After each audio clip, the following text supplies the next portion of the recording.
Welcome everyone to this very special episode of A Story Always, in which we have the great pleasure of having with us Avery Alder. Hey Avery, how are you doing?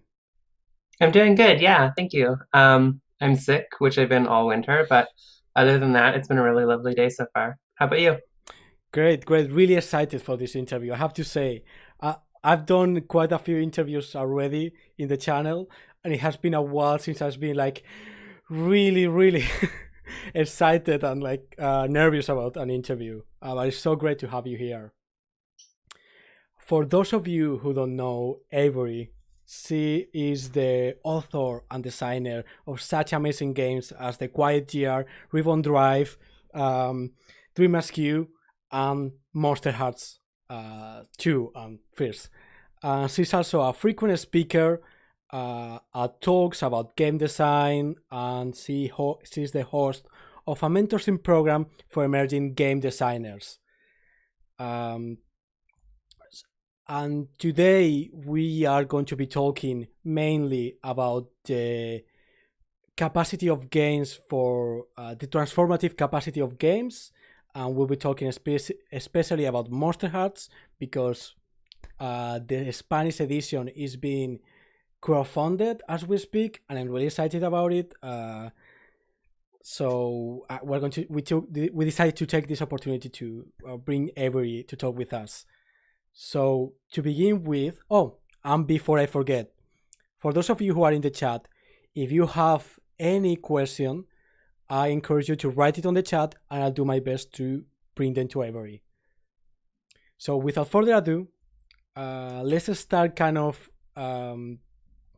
talking a little bit about your experience with RPGs to kind of get an idea of your about it. So, what was your first experience with RPGs? How did you get into this crazy world?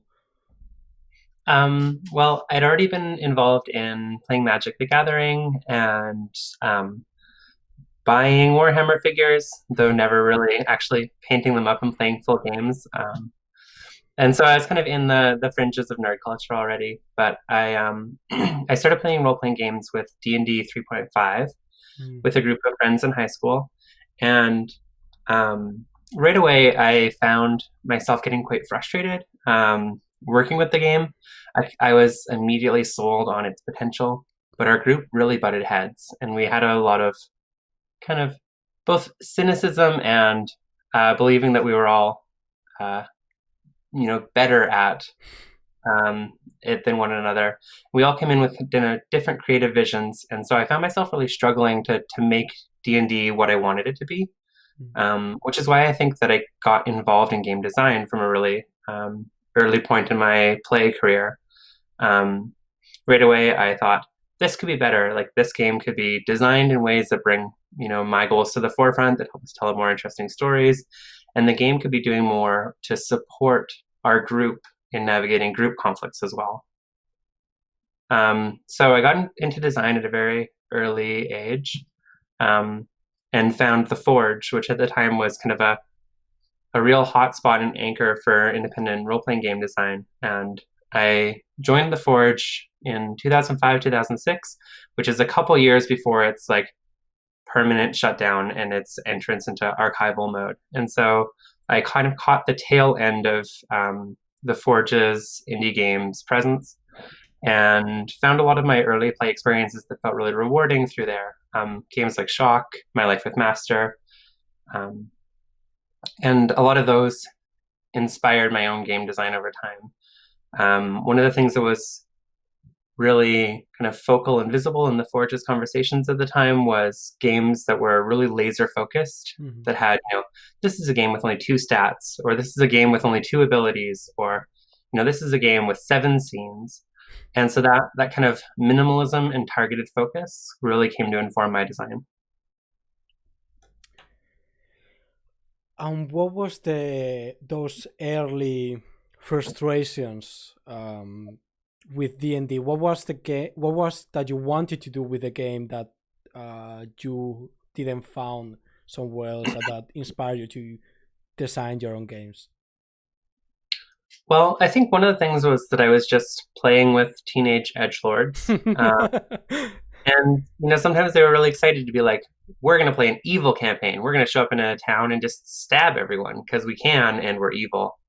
And it was that kind of um, negative power fantasy that um, really stuck out and felt uncomfortable or weird, or I just didn't understand what was fun about it. And so I remember the very first time that I was got a chance at Dungeon Master because we all kind of rotated that role. I was really excited to, explore the um, tragic cultural conflicts between like the Minotaur and gnomes of this region that I had kind of, penciled out. And the players that I was with were really not excited about diving into deep story or kind of campaigns that focused on themes of like liberation or social forces, which is fine. And D&D really isn't the game that is best designed to tell those stories anyways. But it meant that really early on, I started to think about the political dimension of game design, as well as kind of the importance of making sure that people are on the same page, they have the same agenda, and they're sitting down with the same like goals for play. Mm. What role do you think games play in our society? What kind of why do we play games, or what kind of function do they have in our lives? Yeah, I mean that's a question I go back and forth on. Some days I feel like the work that I do is meaningful because kind of empowering people to imagine new worlds and new possibilities and to tell new stories feels really important for culturally moving forward and culturally kind of like facing our own struggles and fears and hopes for the future. And then other days I feel like, well, what is this? We're playing make believe. Like as adults, and we're doing less running around and less hooting and hollering. And so yeah, I really wonder that as well. I read a book recently, Emergent Strategy, and it kind of talks about this idea of living in someone else's imagination. That especially for marginalized people, to navigate this world means to like live within the laws, structures, institutions, and cultural forces that have been shaped by other people's imaginations. And it talks about the importance of kind of reclaiming the public imagination and imagining new worlds where everyone is centered and where everyone belongs and where everyone is valued. And so I think that games, tabletop role playing games, and other games that really center on imagination and kind of like creative collaboration can be a way of imagining new futures and creating new possibilities in the world.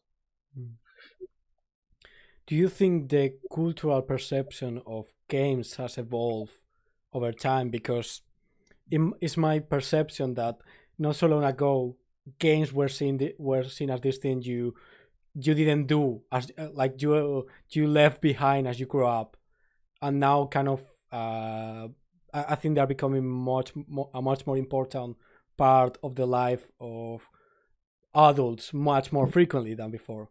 What do you think that could be? I mean, do you agree with that at all?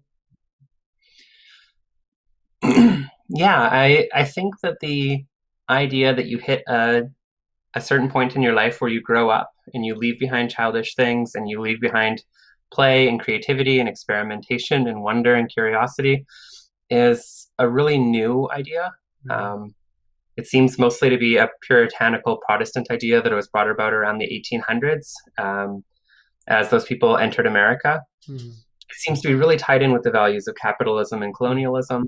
And so I think that any work to dismantle that idea that there's a certain age at which you grow up and you stop being creative, curious, exploratory, and experimental is good, because I think those are important values for everyone to have at every age of their life.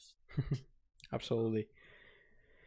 And do you think RPGs in particular, you were talking a little bit about this, do you think they can help us learn about other people's experiences? Or can they change how we see other people, or make us empathize with them? So I think that they can to an extent, but I think that when we play games, especially when we play games that are kind of like thoughtful games or meaningful games or games for social good that really hinge upon that idea of empathy building, we need to be careful to remember that the empathy that we experience immersively as we pretend to be other people is always going to be limited, and it's always going to be incomplete. And I think that games can work to build empathy, and they do that best when we leave the game with more curiosity about other people's experiences rather than less. Um, I I know that there was kind of in digital games, especially in virtual reality development, there was this trend. I would guess about 5 years ago, maybe, of developing what was called walking simulators, and it was kind of like, play this VR game and experience what it's like to be a refugee. And you'd put on the VR headset and you'd experience a game where you just are walking and you see sad looking things and you see kind of the tragic circumstances of a lot of refugee camps. So you leave that experience understanding one part of the experience of being a refugee, dealing with foot migration, dealing with migrant camps, but you don't, or sorry, refugee camps, but you don't experience a lot of other dimensions of it. Kind of the individual sources of resiliency and meaning and purpose that these people have, the way that they are individuals. We don't see kind of everything that led up to that point or everything that follows after. We don't really get a true sense of what this journey means for these people. And so I think the games can build a type of projective empathy, but it's really important that we remember that it doesn't tell us the whole story. And that if we find the experience meaningful, it should hopefully lead to more curiosity rather than less. And how do you think games, or maybe your games, accomplish that,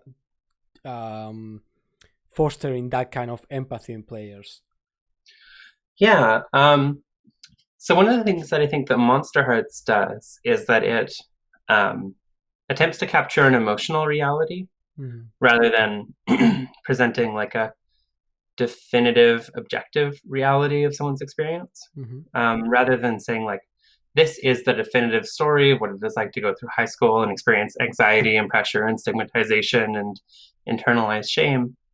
It uses this metaphor of monstrosity to get at how it might feel inside of your body to be in these situations, even if the story that you're telling is a wild story of werewolves and vampires fighting in the parking lot.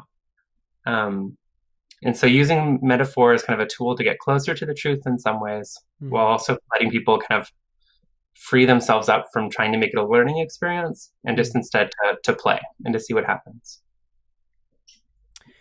Talking about Monsterhearts, how does the metaphor of the monster interact with societal roles, heteronormative roles, and how does that shape the experience of the game? Yeah, so one of the things that I think the Monsterhearts that makes Monsterhearts interesting and that keeps Monsterhearts dynamic is that metaphor of you're secretly a monster is sometimes it's really, really literal, right? It's like you are a vampire, you're drinking someone's blood, they die or they get turned into a vampire of their own. And sometimes it's really symbolic, right? Vampirism is kind of an allegory or metaphor for kind of manipulative, hot, cold, kind of consent breaching, emotional abuse. And all of the monsters kind of represent different types of relationship dysfunction, different struggles for power, and different like solipsistic ways of seeing the world.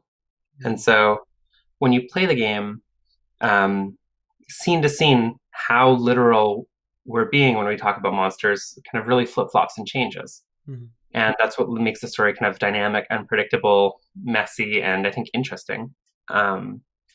And so sometimes that monstrosity it's just about being a vampire or being a werewolf or being a witch. But sometimes it's about what it feels like to know that you're different and to feel ashamed of it, to need to talk to people about it, but know that you can't. And so in those ways, I think it can serve as a metaphor for queerness. And in addition, I think the game explores how people fight for power, recognition, and security in different ways, and usually in messy, chaotic ways. But they're different. And I think that highlighting that difference and how we go about trying to preserve ourselves as we get through high school kind of also explores the different ways that queer people can find resiliency, as well as the different ways that any marginalized person can find resiliency. And how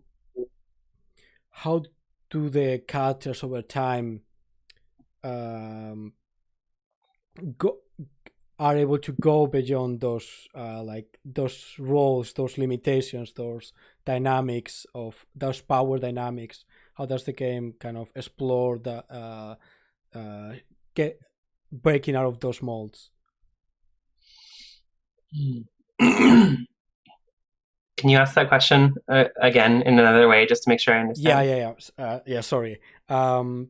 So I'm thinking specifically about maybe the adult moves, which kind of give you, in my view, new tools to interact with others in a more healthy manner. So how do you see that fitting with the monster metaphor, and what does it mean to you, and what do you want to accomplish with them?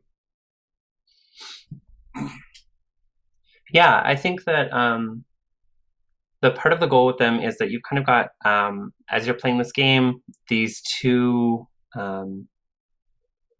roles that you have to fill as a character, right? You both want to be normal and just like just a teenager who goes to high school, who is involved in teenager things, and then also you have this role of being marked and different and strange and terrifying, but also powerful. And I think adult moves are an interesting part of the game because they synthesize those two roles. You kind of have this merger where suddenly you know how to be a part of a group in a way that still allows you to act with integrity, find your own power, find your own voice. It's no longer a choice between being like a passive teenager who has to like accept the power imbalances of the world or being a terrifying monster. Now there's this place where you have agency with integrity. So yeah, that's what those adult moves I think are trying to do in the game, is that they're trying to create a chance for your character to work towards a synthesis of both their power and their belonging. And on the other side, what did you think it was interesting or why did you wanted to include this power dynamics based around the strings to kind of force them to some degree to engage in this agency without integrity kind of relationships? Yeah, I think a lot of my games have this kind of dynamic. Dream Askew has a really similar dynamic where you're trying to belong to a community and you care about the community, and in the wake of like an apocalyptic unfolding, you recognize the importance of the community, but the ways you have to express power are often volatile or can even work against the community's best interests in some ways. And I think Monsterhearts does something similar, where sometimes your power can be really destructive. And I think those stories are interesting to explore because I think that as human beings, often the ways that we assert ourselves in relationships and in communities and in the world are volatile or messy. And it's rare that any of us go around acting with heroic virtue all of the time. And so telling stories about what it means to contend with your own power and learn to make good choices and healthy choices, and learning when you are willing to be destructive towards your ends. I think those are stories worth telling because they let us see more of ourselves and our actual values in action. And do you think RPGs have the potential or the capacity to help people develop as a person, whatever that means, through play? And how could we design or try to design games to help people do that if we can at all? Yeah, I think that they can. I think that role-playing games can be a site of transformation, Mm-hmm. especially when they're a site of kind of self-reflection. Mm-hmm. Um, I know that for myself, role-playing games were a big part of understanding my queerness, my politics, my identity as a woman. And so for me, they've been transformative. And Mm-hmm. I've also heard other people talk about their experiences of role-playing games being really transformative. Um, I think that part of it isn't about the intentional design of the game. Part of it is just about the experience of play and collaboration and kind of the unexpected emergent properties of telling a story together.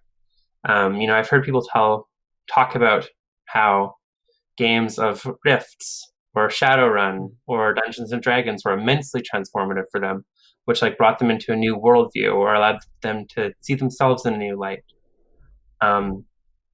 And I don't think that was one of the goals of those designers when they sat down to create that game. Mm-hmm. So some of it is just emergent and it's just random. But I think also in terms of what we can do as designers, one of the things that I would focus on is for designers to look at the political implications of the rules that they write, Mm-hmm. and to recognize that every game mechanic is inherently political. It models something about how we see the world. Mm-hmm. It proposes a paradigm for understanding power or agency or action or reaction. And when we think about game mechanics as having a political element or a political dimension, we're able to design more intentionally games that shed light on certain dynamics or games that push us to ask certain questions. Yeah, that's my answer. Yeah, that makes sense absolutely. I think maybe part of that transformative potential that games have is this dynamic of your personal identity interjecting with the identity of your character. So could you maybe talk a little bit about how do you think that can affect people basically playing other characters, playing others through someone else's experiences? Yeah, I know that in Nordic LARP, Mm-hmm. there's a term for something that is kind of like this called bleed, Yeah. which is about experiencing the emotions that your character experiences.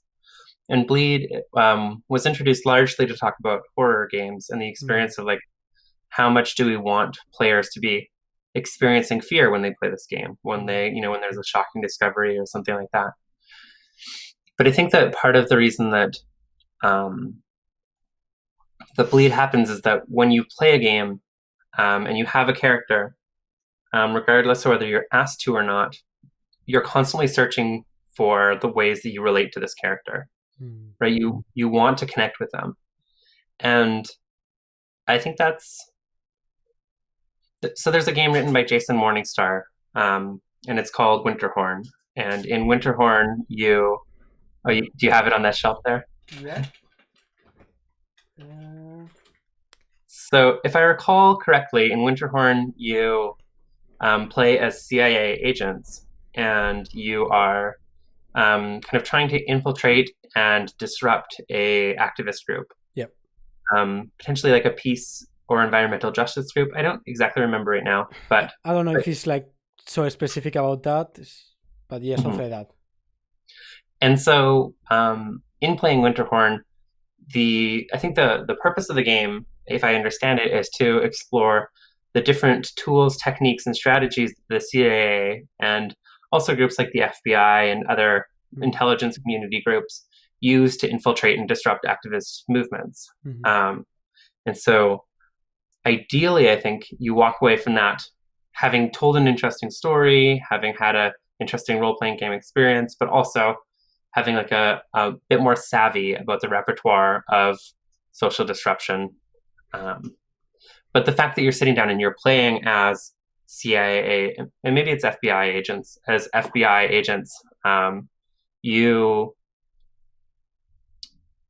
think part of the experience of playing is having this, part of the experience of playing any character is that your mind is racing, trying to figure out how you connect with them, how you can find, words to say in their voice, how you can find actions to commit through their body.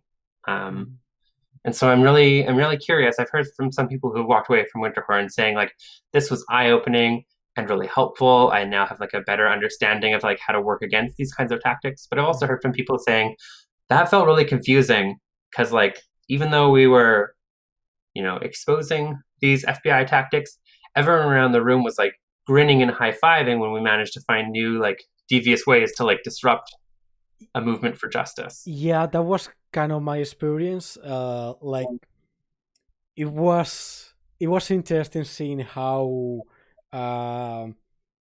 cold and inhumane the process of tearing these people's lives apart was. How easy it was. How it was just work. Like that was one of the things. It was just normal office stuff. It was really interesting in that way, seeing it from that perspective. And so, sorry, to try and tie that back to the original question, I kind of got off on a tangent there. I think the question was about the connection between our identity or and the people and the characters we play in games, and how they influence each other. Yeah, I think that in order to speak a character's words and narrate a character's actions and guide a character through a story, our brain really works to find connection with that character, whoever that character is, and to seek belonging with that character. And part of play is, whether consciously or not, you walk away feeling like an affinity with a lot of the things that a character has said and done. Maybe not everything, but certainly some things. And I think that there's not just bleed in terms of emotions, but there's kind of a parallel of like bleed in terms of values and actions that you would support and perspectives. And do you think the process of do you think playing games can inspire people not only to change the world, the way they view things, but actually take actions in the real world to kind of change their behavior or inspire them to act against something or in favor of something, that kind of stuff? I think there's potential, but I think that it takes a lot for that to happen. I remember recently, when I was in school for psychology, I took a course on adult learning and lifelong learning. And the main text we wrote was, or the main text that we read was by a theorist named Jack Mesereau, who talked about how adult learning works. And the thing that he really focused on is that we have these individual beliefs, and they make up larger paradigms for how we view the world. And those paradigms largely govern how we act as we move about the world. If one or two or three or four beliefs change, the paradigm usually doesn't. So our actions usually don't. We just kind of hold more contradictions in our head. And it takes a lot of beliefs, and it takes a lot of contradictions before our brain is really willing to rewrite the whole paradigm It usually it needs to be more work to sustain all of the contradictions as we walk around the world than it does to rewrite our whole brain and have big epiphanies and change our lives, right? Like that's a pretty high threshold. So I think role playing games can really can I mean usually just really impact those individual beliefs. And often on a subconscious and unexamined level, where by playing a character and coming to relate to them, we've changed one or two of our beliefs that we hold without even realizing it. But whether that actually translates into a change in how we act in the world really depends. I think it takes a lot of beliefs, and it takes some big transformative paradigm shifting experiences on top of that. But I think that role-playing games can lay the groundwork for change. Do you think in that aspect, are they any different from other storytelling mediums in the way they influence people? I do. I think that they're different because the way that we experience role-playing games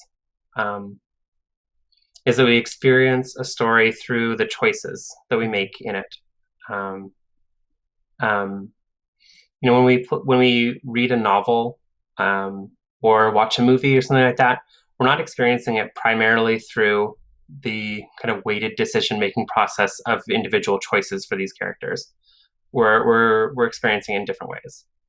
And so I think that method or that kind of process of experiencing a story through choice and through choice making is special to role-playing games. Maybe not unique, but certainly special. And so I think that there's a different type of connection with role-playing games that we can have, a different type of immersion that we can have with it. We're more likely to, in role-playing games, be thinking a lot about strategies for achieving goals. And so I think, it can really impact us in different ways, and we engage with it in different ways, and with different modalities than we would a movie or a book or a different kind of storytelling medium. And kind of flipping things, when we design games, as you mentioned, we kind of model these micro realities and build these structures from how we see the world and how we want a particular world to work. Do you think that process can be self-transformative in some way for the designer? Yeah, I think that the process of writing a game is saying, this is what a hero looks like. This is how a hero acts. These are the things that contribute to a hero's success. And I'm kind of using the word hero here, so maybe I'm talking about adventure games in that example. But in general, just like in whatever you're designing, as you write mechanics, you're making statements about how you think cause and effect work within a genre or within a fictional universe, but also within just our own lived experiences to some extent. And I certainly know that looking back on things that I've written in games that I've designed, at least in hindsight, I'm able to be like, oh, wow, I wrote about this topic years before I understood it or recognized it or announced it to myself. And so before I came out as transgender, I wrote Brave Sparrow and Teen Witch, which are both solo role-playing games about kind of transforming your relationship to your body in different ways. And I mean, looking back, it's very obvious. I can, track the line of this is why I designed these games. This is what these games were saying about me. This is what I was trying to express through writing games before I could express it through, statements about myself. So I think that, yes, the things that we design and the things that we write hold immense knowledge about who we are and how we view the world. And do you think making those statements that we maybe may not be able to do otherwise can help us process those feelings, those ideas. Yeah, and I think it's true for play too. Mm-hmm.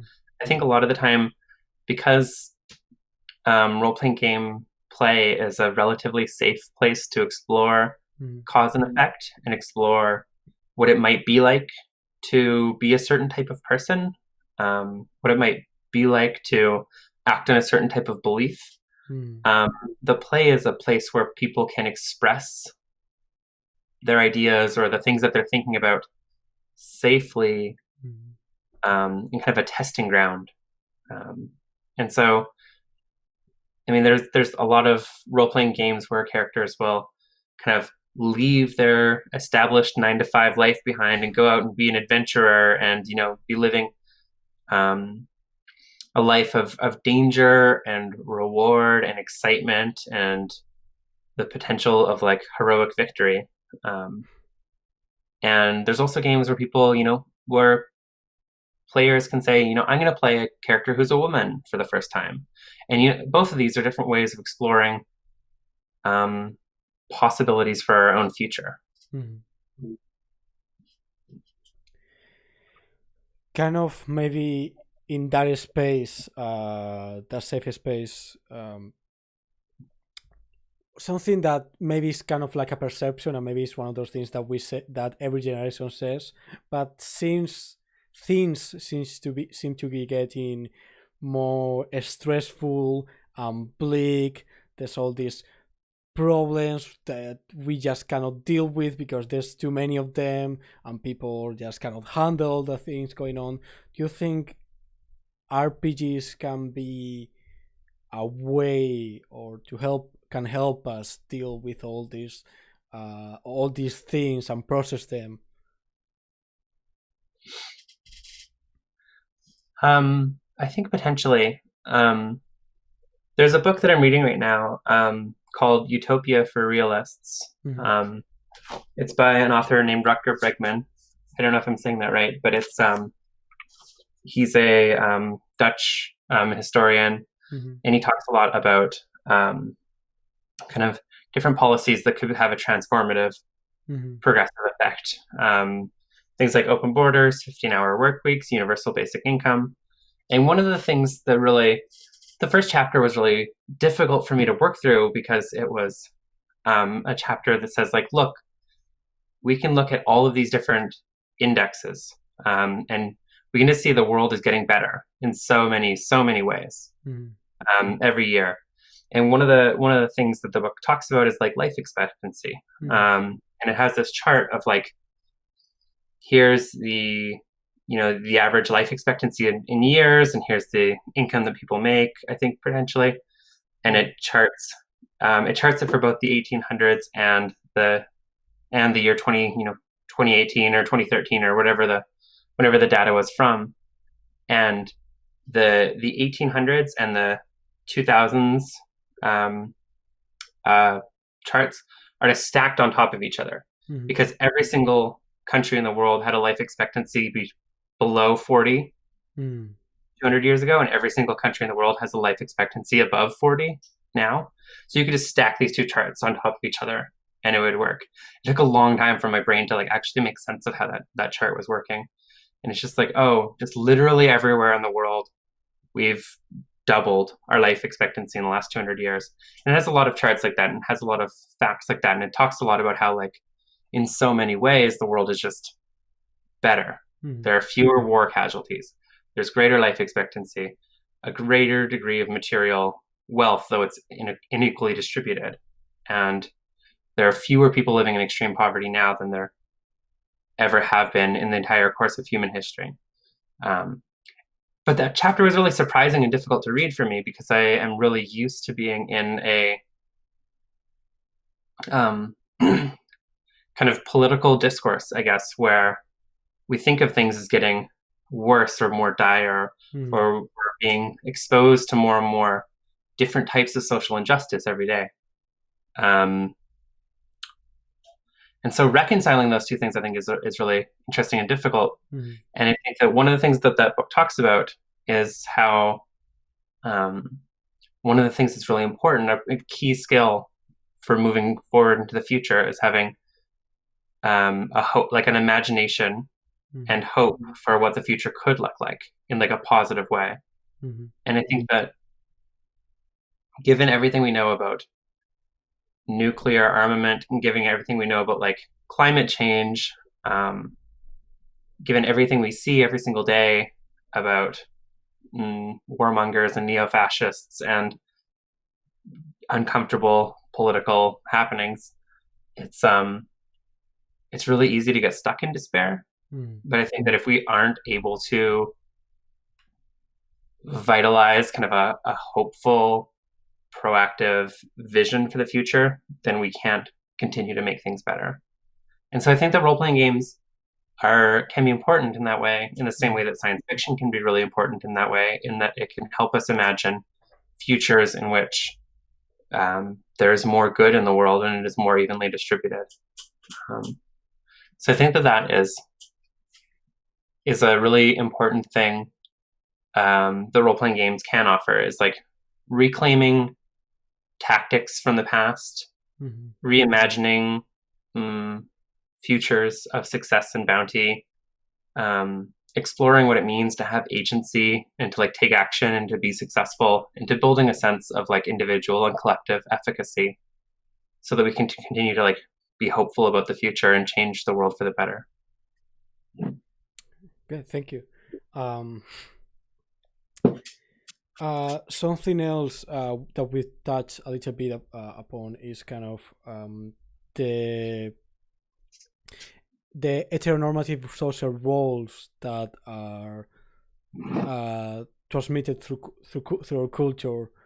So I was wondering if you could tell us a little bit about how you think those roles are reproduced in our society, and how your games and others kind of help breaking those roles or showing something beyond them. Yeah.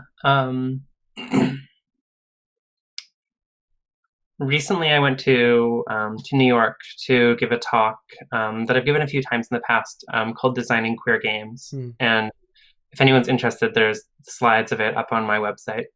But one of the things that I talk about there is how the games we design, they have a particular political vision of what it means to be, or of what stories look like, and of what heroes look like. And we often have games in which in which protagonists are heroes who affect the world through visible and individualistic action, who gain skills in a linear way across time, whose skills are culturally validated and financially rewarded within their society, who also gain, financial independence and just personal independence across time, whose ability to affect the world is welcome and invited. And all of those things model a specific privileged perspective. They model the experience of actors in our world who are straight, able-bodied people. They don't really reflect the diversity of queer lived experience. And so one of the things that I try to do in my games is to design games that are about other things. So rather than having a game that is about individual linear action, like The Quiet Year tells stories that are about collective process and community dynamics and resource allocation and like kind of resource work. We see the conversations that happen behind the scenes as a community tries to decide how it's going to move forward, but nobody wins those conversations. There's no outcome where a heroic leader wins the support of the crowd. So that's one way that The Quiet Year tries to work against those standardized ideals within role-playing game design. In Dream Askew, Um, there is, everyone has a setting element, so they have some ways to interject kind of external pressures. But the primary source of drama and tension is having people who want to work together who have a difficult time finding out how. And so in different ways, I'm trying to, I think across a lot of my game design career, ask like, what does it mean to tell stories about trying to work together and having it be hard? What does it mean to tell stories about rethinking your values? What does it mean to tell stories about changing who you are or changing your identity? What does it mean to tell stories where where there's no good guys or bad guys? There's just people who have a lot of stuff to work through, who end up hurting each other and have to figure out what to do next. What does it mean to tell stories about breakups and to find meaning and community beyond them? And so it's in different ways trying to tell stories that aren't about heroic individualists who engage in conflict after conflict until ultimately leading up to a climax that resolves the themes of the stories and leads to a denouement where powerful people live happily ever after. I'm trying to work away from that model because we already have a bunch of games that tell stories in that model. Absolutely. I have a question that a friend asked me to ask you, Cesar Jarencina. So,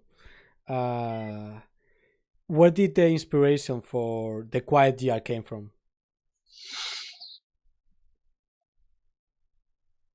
I'm not sure what the inspiration for the game was initially. I've been playing Apocalypse World, so I've been thinking about apocalyptic landscapes, and in some ways, The Quiet Year kind of grew from that. But I know that the kind of definitive moment in the design trajectory of that game that really took it from being like an idea that I was prototyping on scraps of paper into like a fully realized design was when I play tested the game with my friend Jackson Tegu. And I was at the time using, like I had maybe a dozen little prompts for each week that you played the game that would tell you, what was happening in the community. And Jackson said, Jackson explained to me like what you should be using is like a deck of playing cards. And he explained to me that the deck of playing cards is designed to mirror the seasons of the year. Right? There are 52 cards, just like there are 52 weeks. There are 4 suits, just like there are 4 seasons. There are 13 ranks, just as there are 13 moon cycles in a year. And up until a certain point in history, there were 13 months in a Gregorian calendar. And just in there are 2 of the suits in kind of a light color and 2 of the suits in the dark color, just like there are 2 seasons in the light half of the year and 2 seasons in the dark half of the year. And just in a bunch of ways broke down how like this is a reflection of the year. And so that was the point at which I realized I needed to be designing The Quiet Year around a deck of playing cards, and that's kind of when the game took off. And another very interesting aspect of the game is this idea of that when the game ends, kind of this, I don't know what they call it, this group games and destroys everything you built. And I'm wondering kind of what's the purpose of that? What kind of role does that play in the game? Yeah, so during winter, when you draw the King of Spades, the Frost Shepherds arrive and the game is over. We don't actually know whether they destroy the community or save it, whether they are harbingers of doom or not. Though it is definitely an ominous thing in the text. One of the things I think when I designed that, I was just interested in exploring anticlimactic endings in general. And in a lot of ways, Rip and Drive has a similar thing. Once someone gives up on both of their expectations for the future, they become the protagonist, and the game kind of wraps up from there. And so, again, there's not any climactic resolution. And in The Quiet Year, I really wanted the focus to be on process and kind of the story as it is told through the perspective of time and place rather than individuals. And so it felt appropriate that rather than kind of having people have a triumphant, like, and then we finally built the hospital, or, like a tragic, like, and that's when we were defeated by, this enemy, to have it kind of be a bit more arbitrary and just be like, listen, you get a year. It starts because of forces that are outside of your control, and it ends because of forces that are outside of your control. And so what we do have control of is the process of what happens in the middle. But like, we're not playing towards an end goal. We're just playing with process. Which I think subverts many of the classical narratives of, like, you defeat the dragon or save the princess or whatever it is, that are usually kind of prominent in our culture. Something they've asked on the chat before is there any other skins for Monsterhearts coming up at some point? And maybe related to that, could you tell us a little bit about what else is coming for Monsterhearts in the future? Because I know there's some stuff you recently announced. Yeah. So as far as the skins that I'm designing, I'm not designing any new skins right now. There are the skins that are in the book. There's the Chosen, who's kind of like Buffy. There's the Serpentine, who comes from a long family dynasty of power. And a few, maybe almost a year ago at this point, I guess, I released the Carabus, which is a ancient dog serpent who guards the transitional liminal place between life and death. But basically, it's like you play Jughead from the show Riverdale. Yes. And so I released that to backers on the Goblin Friendship Club. But I'm not designing any new skins. What I am designing is I'm designing a supplement right now called Can't Lose. That's about being members of a high school sports team and feeling the kind of the weight and pressure of that, the way that your whole community can put unreasonable expectations on you that can lead you to a breaking point.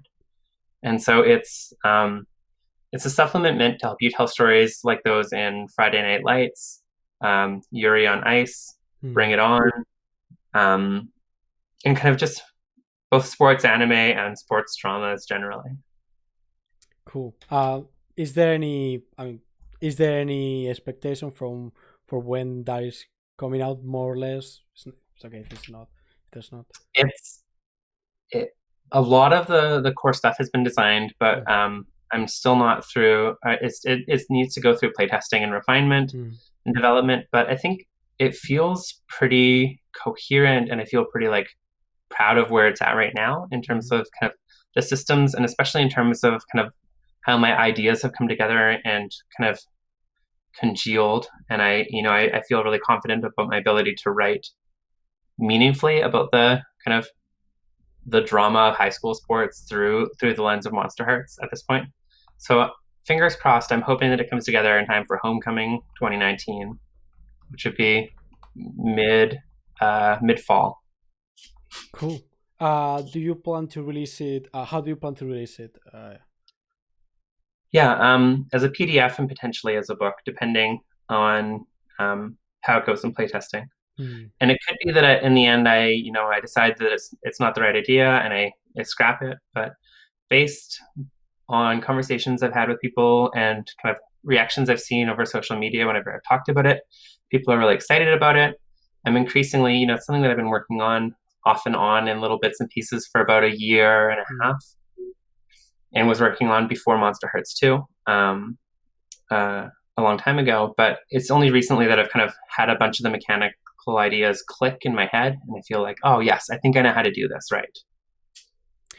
Kind of talking about that, another question my friend Cesar wanted to ask: what's your creative process? Do you have any kind of system for organizing your work, your design work, or anything like that?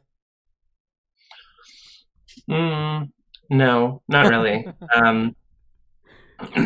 I find that my work often happens in kind of big waves, Mm, where I'll experience a lot of kind of like blocks and uncertainty, and a lot of my workday will be dedicated to answering emails and working with printers and distributors and customers, and then every once in a while I will feel like actually charged up and inspired to sit down and write, and mm, we'll be able to write, you know, large amounts at a time. The majority of Monster Hearts 2 was written in, like, the majority of the actual words in the book were written in a weekend. mm, Same is actually true for my part of Dream Askew. Um, but obviously there was months and months before that of conversations and writing notes and, trying to write it and failing, of doing outlining and Scrivener, of writing on index cards. And there's months and months after that of refining and working with my developmental editor, Daniel Wood, and kind of additional conversations and, running it past people. But I find that, like, in terms of the actual writing process, a lot of it happens kind of like really suddenly, and I just have to be ready to cancel everything else and do it when it's time. mm. Yeah, that's relatable for me. That's kind of how I work. I wish I was like all those other people who have like a schedule and they work so many hours every day, but that I don't have access to that magic. Mm-hmm. Um, so could you tell us a little bit, or tell us some issue you found while developing a game, some hiccups, some problem you had to solve, and how did you approach solving it, and what was the solution? Kind of to learn a little bit about how do you approach those kind of things. Yeah. So after the release of Monster Hearts, I occasionally heard feedback from people who were asexual, who said, Mm, "Hey, I really like this game, but as an asexual person, it feels really weird and complicated to play it. Um, it doesn't relate to my experience, and there's a lot of talking it about queer content and challenging heteronormativity, but this is one way that the game doesn't challenge heteronormativity, right? It assumes that everyone is a sexual person, that everyone experiences attraction and desire, and there's no real way to tell stories outside of that framework." mm, And and it took a while for that to really sink in for me, because Monster Hearts is a game that at its core suggests, like, you are not in control of your own desire. You're only in control of what you do next. mm, Um, and so to kind of sit with this critique felt difficult, because I'm like, well, this kind of goes against the fundamental nature of the game. yeah. But the more I sat with it, the more I realized that, like, in exploring issues of marginalization and stigma and internalized shame and all of these things, if I'm and in a game that, like, so thoroughly focuses on kind of like sexuality and attraction and desire and power, if I'm not creating space for like asexual stories to exist, then I think I'm doing a disservice to people. Um, so I sat with that for a long time, and then when I was working on Monster Hearts 2, realized that I wanted to include something to address that. And at the time, Google Plus was still alive and active, and so yeah. I think that only tabletop role-playing gamers ever used it, and that's why it's now going away. And so were the developers, for some reason. That's the only two demographics I've seen that active there. But it was a really good site for having thoughtful conversations of the type that I was having at the time, where I was saying, like, hey, here's a survey about your play experience with Monster Hearts, so that I can help to kind of design Monster Hearts 2 in the best way possible, and kind of fire off in the comments and talk about what what changes you would hope to see and stuff like that.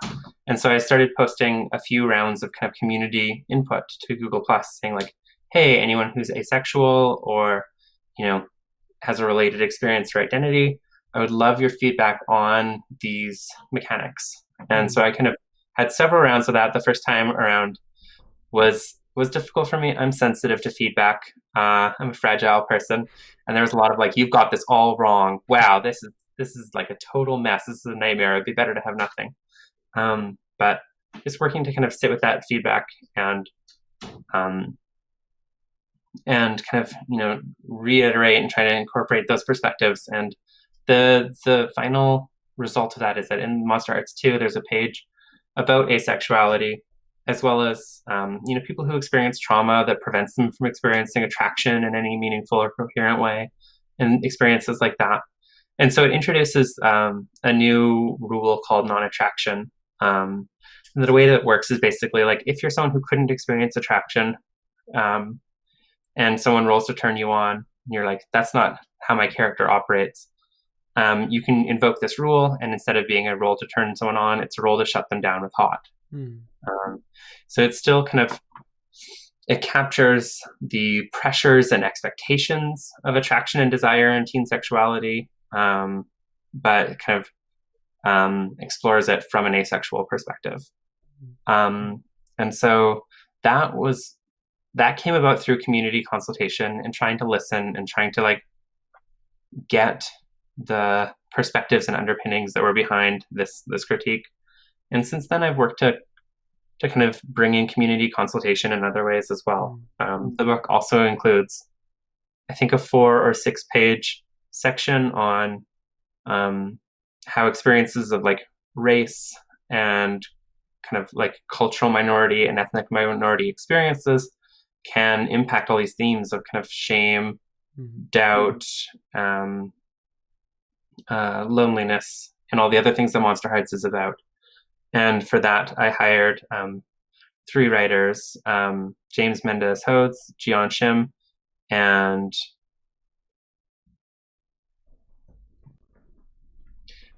CL, Saint Marie. And that was really important because people brought up to me, and specifically Mark Diaz-Truman brought up to me, like, this is a theme that is absent from your game, that is notably absent from your game, that feels awkward that it's absent from your game. And so I really worked to kind of bring in consultation and community perspectives to kind of rectify that. And in Dream Askew, that was like one of the themes that I thought about a lot as I chose who to bring in to write for The Outliers, which is kind of like a supplement zine. And the Outliers has 5 excerpts, or 5 entries for Dream Askew and 5 for Dream Apart, and they're just bits of fiction and essays and poetry that explore different perspectives from affected communities. And so in kind of like bringing this supplement to Dream Askew, I really focused a lot on like, how can we tell stories about queer survival and community building that are not like mine. And so we have Brandon O'Brien is writing about how the queer apocalypse might affect Caribbean people. We have Dia Lachina, who is writing about kind of indigenous survivance from an apocalyptic perspective. We have Sasha Mannequin, who's writing about how to take the idea of Doikite from Jewish like social labor bond communities and kind of bring it into the queer enclave of the future. And so in different ways, I'm just looking to kind of round out perspectives that I'm missing. I think it's really beautiful in a way that your games that explore communities and the relationship, the building of communities, the relationships that develop in communities are feeding from the real communities and from real people around us. I think that's really cool.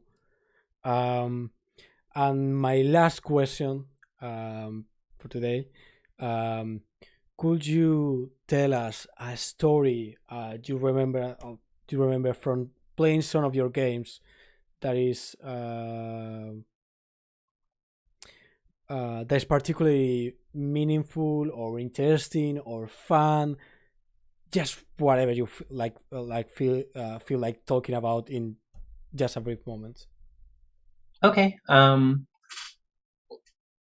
In perhaps 2013 or 2014, I was at a convention in Olympia, Washington, called Fabricated Realities.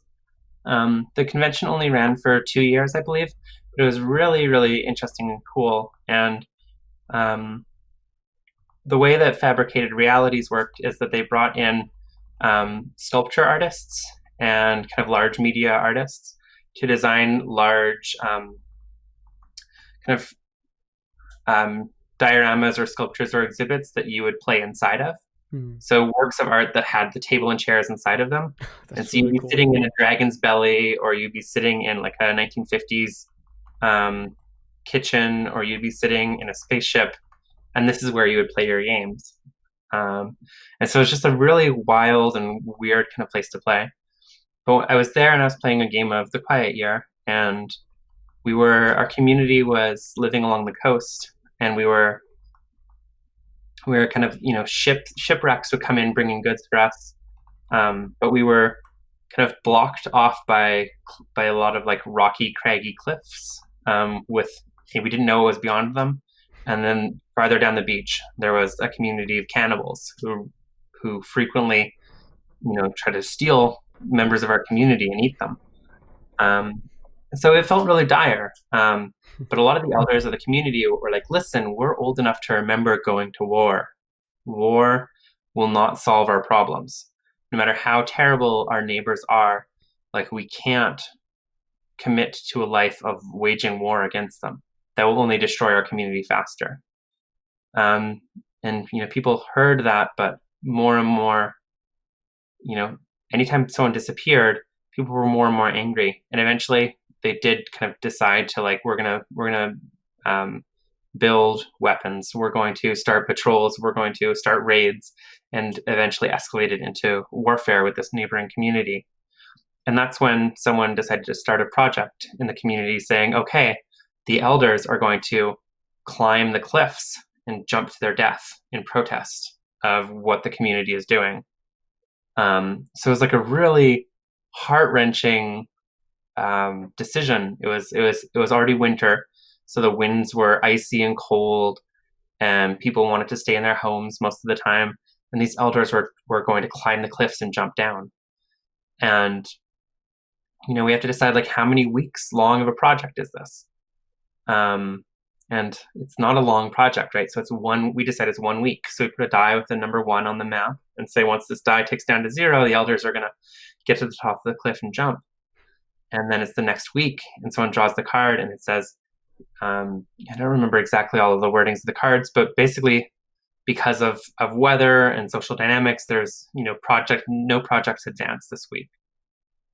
And so the elders, they're all committed to climb up the cliffs and jump. And then like icy, terrible storms and terrible circumstances mean that they have to delay. So they wait in their tents for another week. And then finally it's time, and another card is drawn, and there's, in some way, they're again set back. So again, the project is delayed, and it's going to be another week. And so these elders, for 2 weeks are just like, they're trying to climb these cliffs to jump to their death, and they can't, because it's just not possible because of the harsh realities of winter. And then finally, this is it. This is going to be the week. We can imagine that they've climbed up the cliffs, they've gotten to the top, and the card is drawn, and the frost shepherds arrive, and the game is over. And so we never really learn what happens to the fate of these elders. We just know that they have decided, like, our community has gone too far, and we will no longer support it. We're going to, like, jump to our deaths in protest. And just, they're barraged by weather, and then the game just ends inconclusively. And I remember that there's this very powerful feeling of like a frantic feeling of wanting to know what happened to them, and wanting to know, like, was the community reconciled? Was the community wiped out? Did they jump? Did they not jump? But that's where the game ended, was with that not knowing. That's really cool. I think that brings a lot about the kind of the themes of the game and the kind of stories they can tell. So sorry for doing this, but there's like a one last question that someone from the chat asked, and if you don't mind, like if you have to go, Okay, that's fine. uh, they were talking about how while playing these games there can be a lot of intense feelings and intense emotions, and how it takes them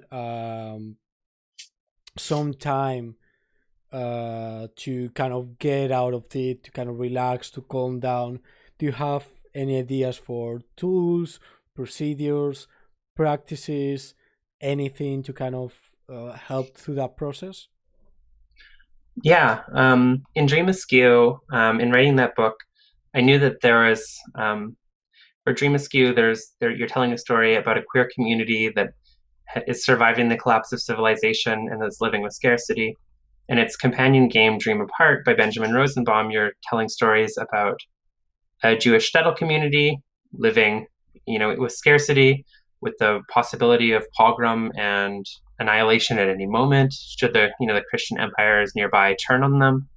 And so there's a lot of uncertainty and stories about marginalization and struggle, and those can be weighty. And so I dedicated a lot of the text of the book to talking about how to support people in your playgroup. One of the first things that we talk about is get people together and feed them. Like if you're playing in your home, cook dinner for everybody. I don't know what it's like where you live, but in a lot of North American contexts, people will, like show up and maybe order pizza, or, I've had a lot of game groups where people will show up and they'll all have their individual snacks, right? So they'll have their like bag of chips and thing of pop and stuff like that. But I really work when I host games to be like, please come over. I want to feed you all like a home cooked meal. I want to sit and like, dedicate time to just eating and talking. Because I feel like that builds a level of trust that means that when you play this game and you go to like a difficult place, you know that you're held by your community because you've taken time to actually establish yourselves as a community. So there's also talk in the book about like safety tools, things like pausing to check in. But I find that a lot of the time, the best way to support players is to remember that like players have bodies. And if you're going to sit down and do a creative, intense thing for 3 to 4 hours, like you need to feed people. You need to give people water. You need to give people breaks to stretch. You need to remind people where the bathroom is so that they can go pee, right? Like taking care of one another in that material, bodily way, in simple ways, helps people to feel trust and belonging and support. So I think that's the biggest thing.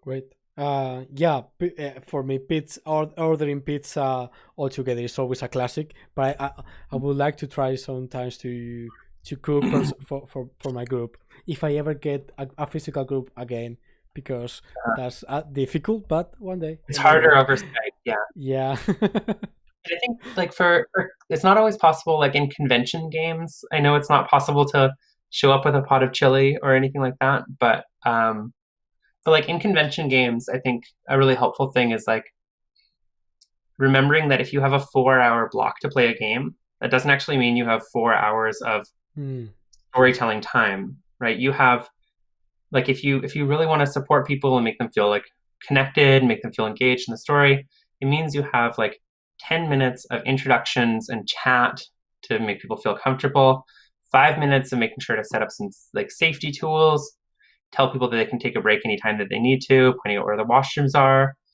You have a few different 5-minute stretch breaks or water breaks. You have a checkout and kind of debrief at the end of it to make sure everyone feels good as they go on to their next session.